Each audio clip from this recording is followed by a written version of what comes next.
कहानी है प्रेमचंद्र के फटे जूते। प्रेमचंद्र का एक चित्र मेरे सामने है। पत्नी के साथ फोटो खिंचा रहे हैं। सिर पर किसी मोटे कपड़े की टोपी, कुर्ता और धोती पहने हैं। कनपट्टी चिपकी है। गालों की हड्डियां उभर आई हैं, पर घनी मूछें चेहरे को भरा भरा बतलाती हैं। पाँवों में कैनवस के जूते हैं, जिनके बंद बेतरतीब बंधे हैं। लापरवाही से उपयोग करने पर बंद के सिरों पर की लोहे की पत्तरी निकल जाती है और छेदों में बंद डालने में परेशानी होती है। तब बंद कैसे भी कस लिए जाते हैं। दाहिने पांव का जूता ठीक है, मगर बाएं जूते में बड़ा छेद हो गया है, जिसमें से अंगुली बाहर निकल आई है।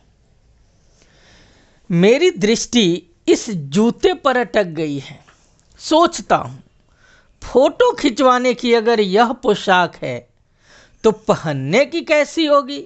नहीं, इस आदमी की अलग अलग पोशाकें नहीं होंगी। इसमें पोशाकें बदलने का गुण नहीं है। यह जैसा है वैसा ही फोटो में खिंच जाता है। मैं चेहरे की तरफ देखता हूं।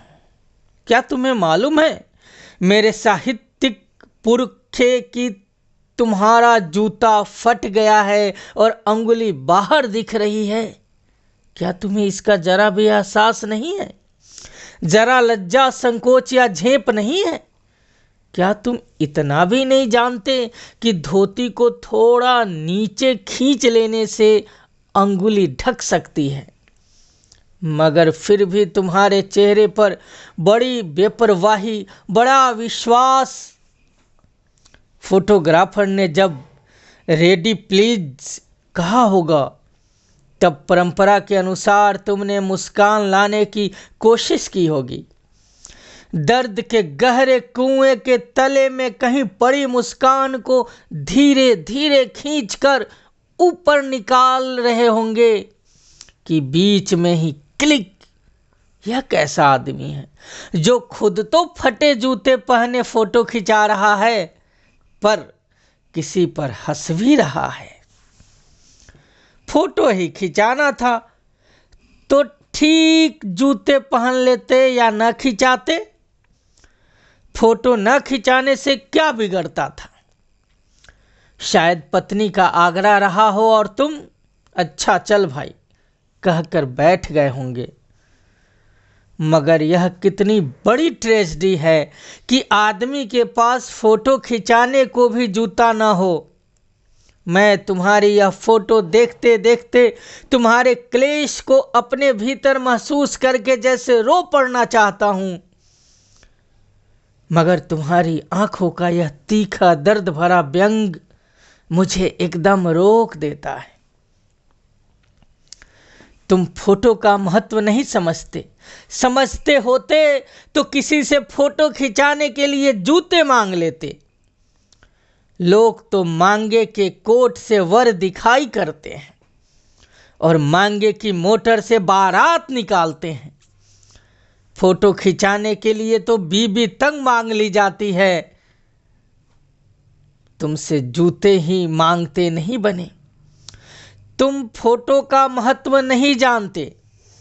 लोग तो इत्र चुपड़कर फोटो खिंचाते हैं जिससे फोटो में खुशबू आ जाए। गंदे गंदे आदमी की फोटो भी खुशबू देती है। टोपी 8 आने में मिल जाती है और जूते उस जमाने में भी 5 रुपए से कम में क्या मिलते होंगे। जूता हमेशा टोपी से कीमती रहा है। अब तो जूते की कीमत और बढ़ गई है और एक जूते पर 2500 टोपियां न्यौछावर होती हैं। तुम भी जूते और टोपी के आनुपातिक मूल्य के मारे हुए थे। यह विडंबना मुझे इतनी तीव्रता से पहले कभी नहीं चुभी जितनी आज चुभ रही है। जब मैं तुम्हारा फटा जूता देख रहा हूं, तुम महान कथाकार, उपन्यास सम्राट, युग प्रवर्तक, जाने क्या क्या कहलाते थे, मगर फोटो में भी तुम्हारा जूता फटा हुआ है। मेरा जूता भी कोई अच्छा नहीं है, एवं ऊपर से अच्छा दिखता है। अंगुली बाहर नहीं निकलती, पर अंगूठे के नीचे तला फट गया है। अंगूठा जमीन से खींचता है और पैनी मिट्टी पर कभी रगड़ खाकर लहूलुहान भी हो जाता है। पूरा तल्ला गिर जाएगा, पूरा पंजा छिल जाएगा, मगर अंगुली बाहर नहीं दिखेगी। तुम्हारी अंगुली दिखती है, पर पांव सुरक्षित है। मेरी अंगुली ढकी है, पर पंजा नीचे घिस रहा है। तुम पर्दे का महत्व ही नहीं जानते, हम पर्दे पर कुर्बान हो रहे हैं। तुम फटा जूता बड़े ठाठ से पहने हो, मैं ऐसे नहीं पहन सकता। फोटो तो जिंदगी भर इस तरह नहीं खिंचवाऊं, चाहे कोई जवानी, चाहे कोई जीवनी, बिना फोटो के ही छाप दे। तुम्हारी यह व्यंग मुस्कान मेरे हौसले पस्त कर देती है। क्या मतलब है इसका? कौन सी मुस्कान है यह? क्या होरी का गोदान हो गया? क्या पूस की रात में नीलगाय हल्कू का खेत चर गई? क्या सुजान भगत का लड़का मर गया क्योंकि डॉक्टर क्लब छोड़कर नहीं आ सकते? नहीं, मुझे लगता है माधो औरत के कफन के चंदे की शराब पी गया। वही मुस्कान मालूम होती है। मैं तुम्हारा जूता फिर देखता हूं, कैसे फट गया यह मेरी जनता के लेखक। क्या बहुत चक्कर काटते रहे। क्या बनिए के तगादे से बचने के लिए मील 2 मील का चक्कर लगाकर घर लौटते रहे। चक्कर लगाने से जूता फटता नहीं है, घिस जाता है। कुंभनदास का जूता भी फतेहपुर सिकरी जाने आने में घिस गया था। उसे बड़ा पछतावा हुआ। उसने कहा, आवत जात पनहिया घिस गई, आवत जात पनहिया घिस गई, बिसर गयो हरि नाम। और ऐसे बुला कर देने वालों के लिए कहा था, जिनके देखे दुख उपजत है, जिनके देखे दुख उपजत है, तिनको करबो परे सलाम। चलने से जूता घिसता है, फटता नहीं। तुम्हारा जूता कैसे फट गया? मुझे लगता है तुम किसी सख्त चीज को ठोकरे मारते रहे हो। कोई चीज जो परत पर परत सदियों से जम गई है, उसे शायद तुमने ठोकर मार मार कर अपना जूता फाड़ लिया।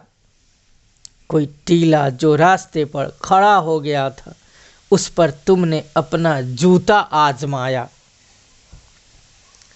तुम उसे बचाकर उसके बगल से भी तो निकल सकते थे। टीलों से समझौता भी हो जाता है। सभी नदियां पहाड़ थोड़े ही फोड़ती हैं, कोई रास्ता बदलकर घूमकर भी चली जाती है। तुम समझौता कर नहीं सके। क्या तुम्हारी भी वही कमजोरी थी जो होरी को ले डूबी? वही नेम धर्म वाली कमजोरी? नेम धर्म उसकी भी जंजीर थी।